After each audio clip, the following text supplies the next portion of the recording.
La bola de luz azul se llama Relámpago Calvo y apareció detrás de su casa momentos después de otro suceso.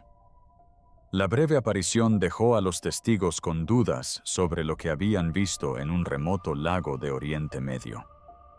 Han comenzado a levantarse los muros de piedra irregulares de una antigua fortaleza. Y si el río que dio forma a las civilizaciones estuviera revelando algo inesperado, a medida que las aguas retroceden cerca de Raqqa, una antigua fortaleza emerge del lecho del Éufrates. Un río vinculado a la profecía durante siglos. Pero dentro de las ruinas expuestas, los investigadores informan de puertas selladas, cadenas de hierro incrustadas en la piedra y profundas hendiduras con forma de garra a lo largo de las paredes. Luego vinieron los avistamientos. Enormes figuras aladas con forma humana se movían silenciosamente sobre el lugar al anochecer. El Apocalipsis habla de 4 ángeles atados al Éufrates. Esta sequía está revelando una arquitectura olvidada o algo que alguna vez estuvo oculto. Quédate con nosotros. Lo que viene a continuación podría desafiar tu percepción. Cuéntame abajo. ¿Ciclo natural o algo más? Los pescadores cerca de Raqqa notaron la diferencia antes que los funcionarios. Las barcas de madera que antes flotaban libremente ahora rozaban el sedimento expuesto. Las marismas se ensancharon. La corriente disminuyó su velocidad y luego aumentó debido a la disminución del caudal del Éufrates. Aparecieron rocas. No eran escombros dispersos, no eran restos sueltos, eran muros. Enormes y gruesos muros defensivos se extendían a lo largo del lecho expuesto del río, con sus cimientos anclados en la tierra, como si hubieran esperado siglos para volver a respirar. Una antigua fortaleza ribereña sumergida durante mucho tiempo bajo el nivel del embalse se revelaba a plena luz del sol. Su silueta era inconfundible: esquinas fortificadas, plataformas elevadas y una mampostería cuidadosamente dispuesta diseñada para la protección y el control. Durante décadas, esta estructura había permanecido oculta bajo la superficie. Ahora la historia quedaba al descubierto. Las evaluaciones preliminares de investigadores regionales sugieren que los restos podrían datar de la época de Abasad, posiblemente entre los siglos VIII y XIII. Fortalezas como esta alguna vez custodiaron cruces estratégicos a lo largo del río, protegiendo las rutas comerciales y ejerciendo control sobre el movimiento y el suministro. Su ubicación cerca de Raqqa era estratégica. Controlar el río significaba controlar la supervivencia. Pero lo que más llamó la atención fueron los detalles encontrados en su interior. En una cámara interior, los investigadores registraron profundas marcas de surcos talladas en las paredes de piedra. Cerca de una puerta reforzada se observaban agrupados largos arañazos irregulares. A lo largo de ese mismo umbral, aparecían tenues líneas escritas bajo capas de yeso endurecido como si la entrada hubiera sido sellada deliberadamente. Anillos de hierro estaban incrustados en la mampostería. Fragmentos de cadenas corroídas yacían adheridos al suelo. Los historiadores advierten que las fortalezas medievales solían tener celdas de detención. Los prisioneros eran encadenados. Las puertas se sellaban. Las marcas de arañazos podrían ser resultado de herramientas, erosión o la acción desesperada de algunas personas. Cada elemento encaja con patrones históricos conocidos.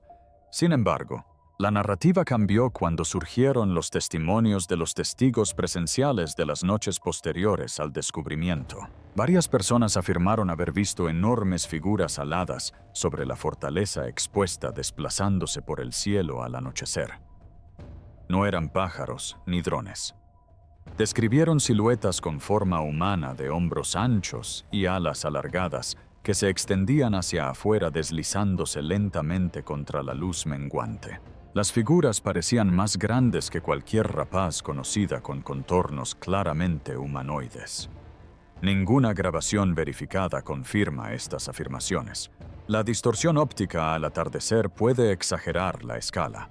Las partículas de polvo, las ondas de calor que emanan de la piedra expuesta y las ilusiones de perspectiva pueden transformar aeronaves distantes o animales salvajes comunes en formas que la mente interpreta de manera diferente.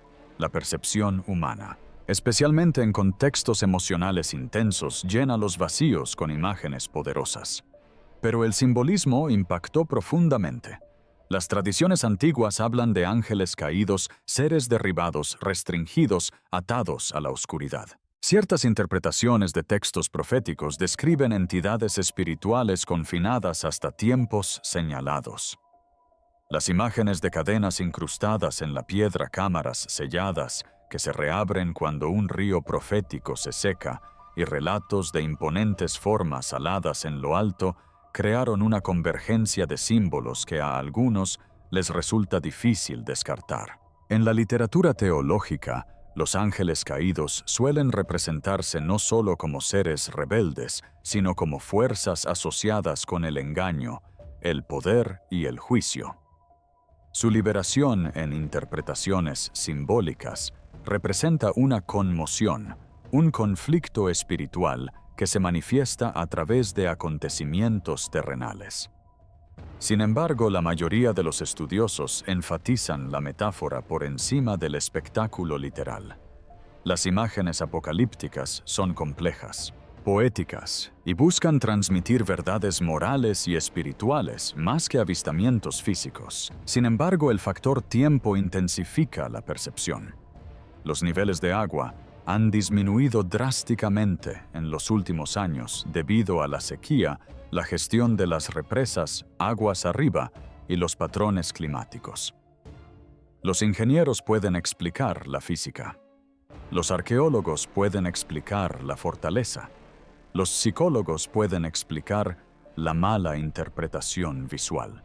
Pero cuando un río asociado desde hace mucho tiempo con la profecía se retira, cuando emergen de sus profundidades habitaciones selladas y cadenas, y cuando los informes de formas humanoides aladas se extienden por el mismo horizonte, la imaginación y la teología se entrelazan. ¿Son estos avistamientos fenómenos naturales mal identificados y magnificados por la expectativa, o reflejan cómo resurgen las narrativas antiguas cuando cambia la geografía?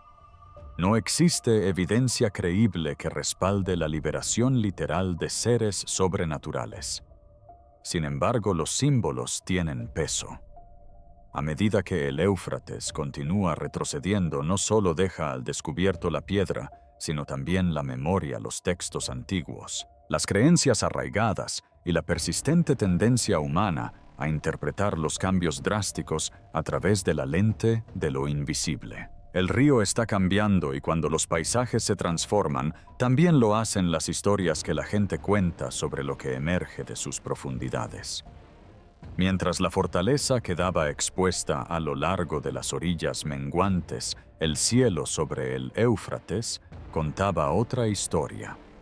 Testigos a lo largo del río describieron algo que no se comportaba como un rayo común.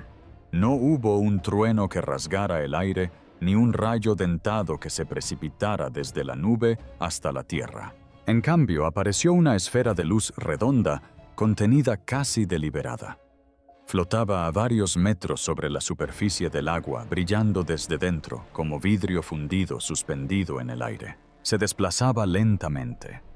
La luz pulsaba débilmente, alternando entre un naranja pálido y un blanco eléctrico, y algunos decían que se reflejaba en los charcos que aún quedaban tras la sequía, ondulando sobre la superficie como fuego líquido. Luego, sin explosión ni sonido, se desvaneció. Sin humo, sin marcas de quemaduras, solo la oscuridad regresando a la orilla del río.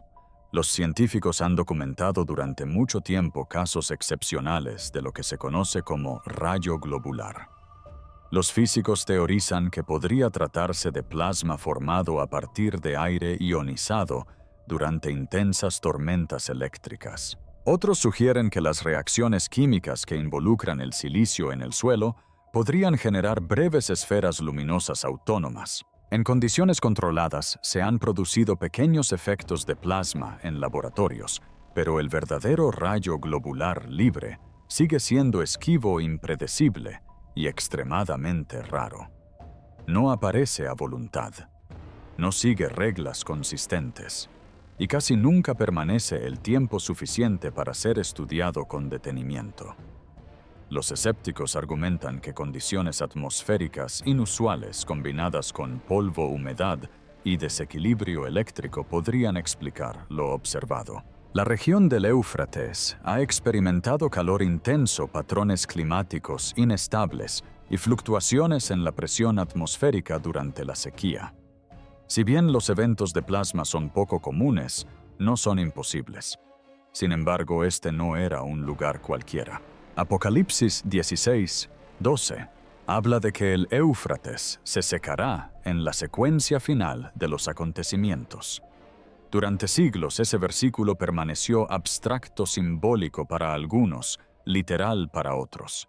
Ahora, el nivel del río retrocede visiblemente. Antiguas cuevas emergen bajo los acantilados expuestos. Las murallas de la fortaleza quedan al descubierto, y justo encima del río aparece una esfera de luz a la deriva. ¿Coincidencia física atmosférica o algo que provoca una reflexión más profunda? La historia demuestra que los fenómenos naturales inusuales suelen acompañar a los períodos de agitación, erupciones solares, auroras extrañas, luces inexplicables. La ciencia busca patrones y mecanismos. La fe busca significado y mensaje.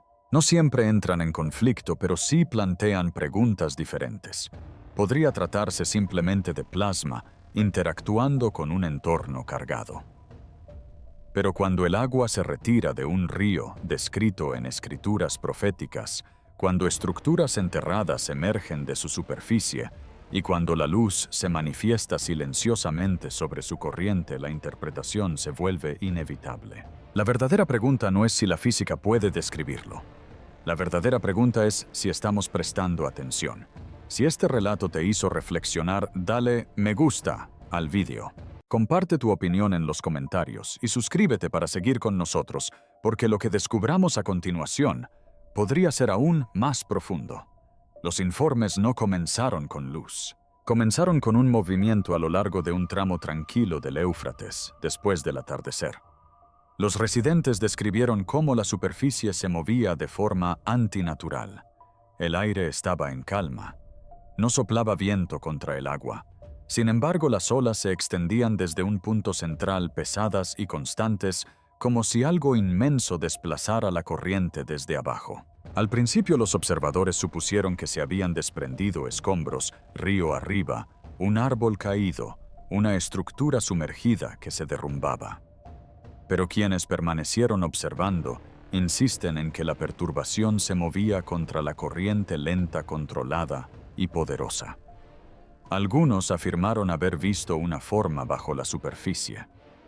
No estaba claramente definida, no era completamente visible, solo una masa oscura que se deslizaba bajo el tenue reflejo de la luz de la luna. Cuando se desplazaba, el agua se abultaba hacia arriba antes de volver a asentarse. Según describieron, el sonido no era un chapoteo, sino una oleada profunda y sorda, como un peso que presiona contra la resistencia del líquido. No existe evidencia biológica verificada de una nueva especie acuática de gran tamaño que habite esta región. Los estudios marinos del Éufrates han documentado poblaciones de peces, patrones de sedimentación y el estrés ambiental causado por la sequía. Nada en los registros ecológicos oficiales respalda la existencia de una criatura gigante desconocida. Los hidrólogos sugieren que cuando los niveles de agua descienden drásticamente, el terreno sumergido se modifica. Los bancos de arena se desplazan. Las bolsas de arena se derrumban. El aire atrapado en las cavidades submarinas puede escapar en ráfagas, creando oleajes repentinos. Con poca luz, las sombras distorsionan la escala y la percepción de la profundidad. El ojo humano llena los vacíos con la imaginación. Y sin embargo, la descripción evoca algo ancestral. En Job 40 se describe a una criatura llamada Behemoth como inmensa e inquebrantable, un ser de fuerza extraordinaria, al que yo creé junto con ellos, que se alimentaba de hierba, pero tenía huesos como el bronce y miembros como el hierro. Los estudiosos debaten si el pasaje se refiere a un hipopótamo, un elefante o una representación simbólica del poder indomable de la creación. El texto enfatiza la masa, la estabilidad y una presencia abrumadora. Cuando los testigos a orillas de un río profético que se seca hablan de algo inmenso que se mueve bajo las aguas expuestas, el lenguaje de ese antiguo capítulo resurge casi instintivamente, no porque haya pruebas de resurrección, sino porque el simbolismo yace bajo la memoria. A medida que la sequía deja al descubierto murallas y cuevas ocultas a lo largo del Éufrates, la imaginación se despierta ante lo que antes permanecía oculto. Cuando el agua retrocede, no solo deja al descubierto la piedra, sino también la historia. Las palabras antiguas recuperan un nuevo contexto. Las metáforas ancestrales recuperan relevancia. La mente busca patrones en lo desconocido. Podría tratarse de sedimentos cambiantes y distorsión óptica. Es muy probable. La escasa visibilidad y el estrés ambiental crean ilusiones más convincentes de lo que permite la lógica diurna. La ciencia exige pruebas medibles y no se ha presentado ninguna que confirme la existencia de un leviatán aún no descubierto en el río. Aún así, el peso psicológico del momento persiste. Un río asociado a fronteras ancestrales y un lenguaje apocalíptico comienza a menguar. Estructuras sumergidas durante mucho tiempo emergen. Se reportan luces extrañas en el cielo. Y ahora bajo la superficie, algo parece moverse con una fuerza antinatural. Ya sea geología, percepción o algo más profundo, una verdad permanece innegable cuando se revelan las profundidades ocultas, incluso los símbolos más antiguos afloran con ellas. Y una vez que se alzan, es difícil ignorarlas. Cuando cae la noche sobre las orillas expuestas del Éufrates, la oscuridad ya no se siente completa. En varias pozas poco profundas que dejó el río al retirarse los testigos, describieron un tenue resplandor azulado que se extendía por la superficie. No había farolas cerca, ni barcos que pasaran, ni reflejos de pueblos lejanos. La luz no se proyectaba hacia afuera. Permanecía cerca del agua suave y pulsante, como si el propio río iluminara la noche.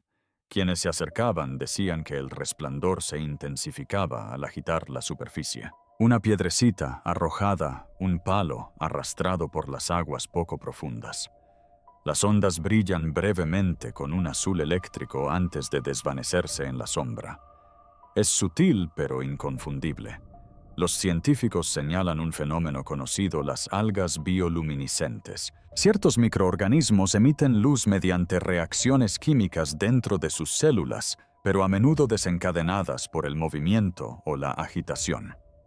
Estos organismos microscópicos se asocian más comúnmente con las aguas costeras. Sin embargo, bajo las condiciones ambientales adecuadas, como cambios en la salinidad, aumento de las temperaturas y estanques estancados por la sequía, pueden aparecer en sistemas continentales. El Éufrates ha cambiado drásticamente en los últimos años. La disminución del caudal altera los niveles de oxígeno. La evaporación concentra los minerales. Las corrientes más lentas crean zonas de agua estancada, donde los microorganismos pueden multiplicarse. Desde una perspectiva biológica, la explicación es plausible. En este caso, la luz no sería sobrenatural, sino química, una reacción de las células vivas que responden al estrés y al movimiento. Y sin embargo, no se trata de cualquier masa de agua. En el Génesis, el Éufrates marca el límite de la tierra prometida, una línea trazada en la narrativa sagrada. En Apocalipsis 16:12, se le menciona de nuevo, esta vez como el río que se seca durante el desarrollo de los acontecimientos del fin de los tiempos. A lo largo de los siglos, su presencia en las Escrituras le ha otorgado un peso simbólico que trasciende la geografía. Ahora, mientras la sequía deja al descubierto su cauce y fragmenta su corriente en charcas aisladas, la luz ilumina lo que queda. Para muchos creyentes, esta imagen resulta difícil de ignorar. En Éxodo 13:21, la luz guía a un pueblo por el desierto, el fuego en la noche antes de la liberación. En Juan 15, la luz brilla en la oscuridad, anunciando la revelación antes de la transformación. Bíblicamente, la iluminación suele preceder a la manifestación. Precede al movimiento, al juicio, al cambio. Así, cuando un río profético disminuye su caudal, pero brilla con destellos de llama azul, la interpretación trasciende la microbiología. Se trata simplemente de algas que responden a un desequilibrio ambiental. O la imagen resuena porque la luz que emerge de la oscuridad siempre ha significado algo más. La ciencia puede medir los organismos, analizar la química del agua y rastrear las reacciones celulares responsables del resplandor. La fe interpreta los patrones de manera diferente, preguntándose no solo cómo suceden las cosas, sino por qué suceden. Ahora, un río que se está secando y que está asociado con una profecía, comienza a emitir un tenue resplandor azul en la noche. Se revelan fronteras ancestrales. Símbolos que antes se limitaban a las escrituras se vuelven tangibles geográficamente. Quizás sea la biología adaptándose a la sequía. Pero cuando la luz emerge de las últimas aguas de un río vinculado desde hace mucho tiempo a relatos sagrados, persiste la pregunta más profunda. ¿Qué es lo que en este instante se revela? A medida que el Éufrates se estrecha año tras año, su lecho cuenta una historia distinta a la de antaño. Donde antes fuertes corrientes ocultaban capas de sedimento, ahora se ven extensiones de tierra expuestas que brillan tenuemente bajo el sol. En conversaciones locales y foros en línea, han circulado informes sobre rastros de oro que aparecen a lo largo de las orillas secas, pequeños depósitos atrapados en el limo. La flexión reveló donde antes el agua fluía libremente. El río retrocede, y lo que estaba enterrado comienza a emerger. Desde un punto de vista geológico, esto no es extraordinario. Los ríos transportan de forma natural sedimentos minerales aguas abajo, incluyendo partículas de oro erosionadas de formaciones rocosas distantes. Cuando el nivel del agua baja, los materiales más pesados se depositan y se hacen visibles. La sequía acelera esta exposición. Lo que parece repentino puede ser simplemente la acumulación de sedimentos que encuentra una oportunidad. Sin embargo, el Éufrates encierra más que sedimentos en su relato. En los hadices islámicos existe una tradición bien conocida que afirma que el Éufrates algún día revelará una montaña de oro y que la gente luchará por ella, provocando un gran derramamiento de sangre. La advertencia en ese relato no se refiere simplemente al descubrimiento, sino a la reacción humana. Habla de un conflicto provocado no por la escasez, sino por la abundancia revelada. En Apocalipsis 16:12, el río vuelve a ser descrito como secándose en la secuencia final de acontecimientos. La imaginería compartida, el agua que se retira, algo significativo que emerge, resuena en diversas tradiciones. En las Escrituras, el oro nunca es solo metal. En Éxodo 32, cuando Moisés se demoró en el monte, el pueblo fundió su oro para hacer un becerro, transformando la riqueza en un ídolo. Lo que se concibió como un recurso se convirtió en rebelión. En Mateo 6:21, el principio se expone claramente.